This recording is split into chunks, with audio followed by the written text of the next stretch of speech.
外交部长林佳龙伫咧广播节目时专访的时阵讲到美国总统川普这一届任期对台湾是机会多过威胁。伊讲，伫确定美国相关的人事了后，对台美关系会当更较放心。也若针对台湾12个邦交国的情形，林佳龙讲，海地甲梵蒂冈都爱特别关注。美国总统川普上任了后，签署真侪项行政命令。川普新政的台美关系伫政评议题对台湾产生挑战。外交部长林佳龙表示，咱积极打造飞航供应链，确保半导体技术顶进台湾闪线布局全球，只有强化民主阵营的合作，确保自身技术优势，才会当伫美中的竞争维持关键角色。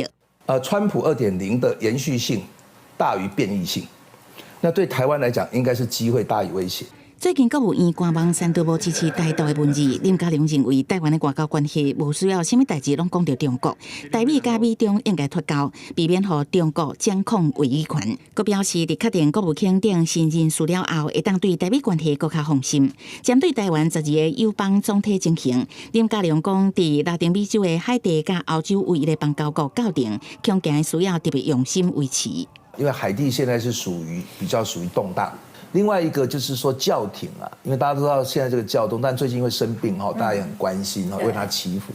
他是就是说中国方面有很多用心，那他当基于说宗教，他也觉得可以来往。校定外交部长盖拉格伫媒体专访提起校定甲中国针对主教任命协议展开对话，发展关系更加接互人解读参考校定甲越南的模式。盖拉格佫望实现泛越建交。不过，咱自校定前大使杜德生指出，摕越南的模式来看待泛中关系也伤早。